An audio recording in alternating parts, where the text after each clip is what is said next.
Well, the drums of war against Iran are beating loud as the country comes under suspicion of growing their nuclear enrichment program. This after a report released by UN's nuclear watchdog, which supposedly shows evidence of Iranian nuclear activities.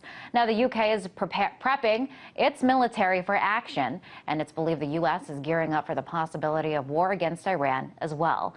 So as an attack on Iran on the horizon? Well, to help me answer that is former Reagan administration official and columnist Paul Craig Roberts. Paul, we took military action in Libya. Now that Gaddafi is dead, is Iran the next target? Most likely, yes.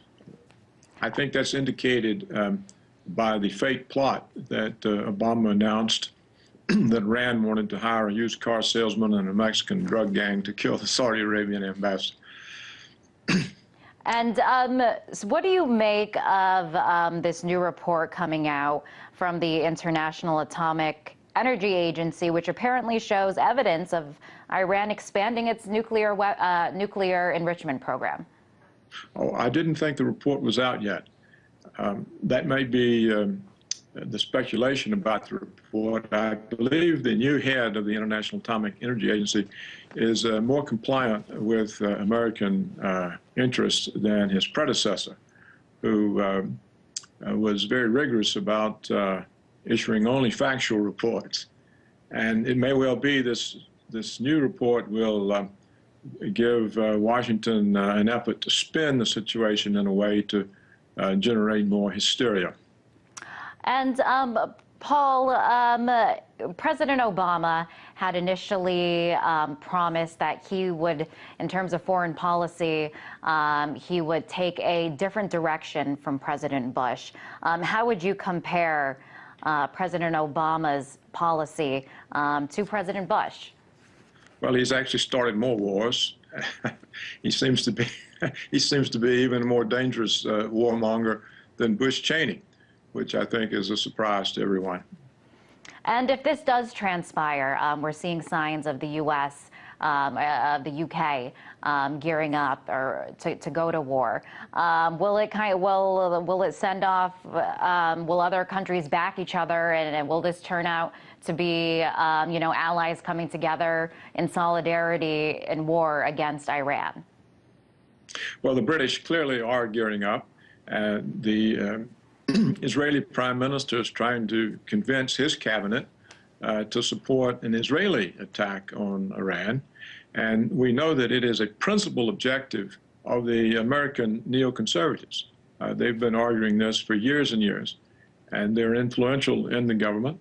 And so I think there is certainly a high probability that some sort of attack will be made on Iran. I don't know if all of the rest of the NATO puppet states will go along with it or not. I don't really know what the position of Russia and China will be.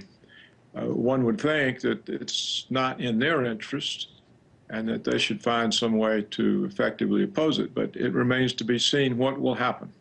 And Paul, with the new developments that we're seeing now, at this point, do you think that war with Iran is inevitable? I think that that is a definite goal of Washington and of the Israelis. Go ahead. Whether or not it's inevitable depends on its reception by the rest of the world.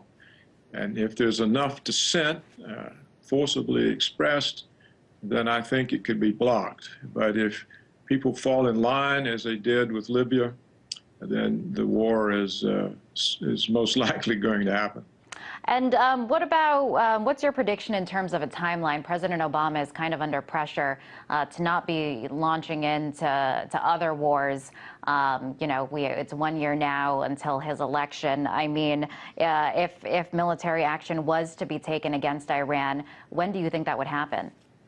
I don't know. A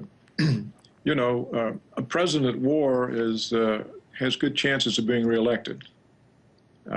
Normally, Americans don't like to defeat a president when the country is at war. So it may serve his purpose, his electoral purpose as well.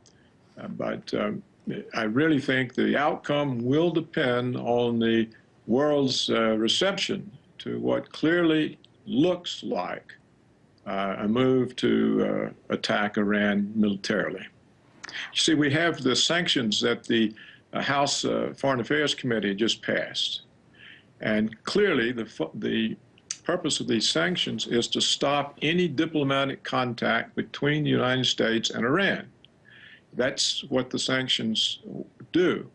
And so that would prevent any sort of diplomacy in mitigating a war. In fact, it sort of stampedes the government toward war, because if you don't permit any diplomatic contact with the country that's in the crosshairs, there's no way of resolving the difference. So it looks like the entire effort is to push toward war with Iran. Thank you, Paul, for your thoughts on that. That was former Reagan administration official and columnist Paul Craig Roberts.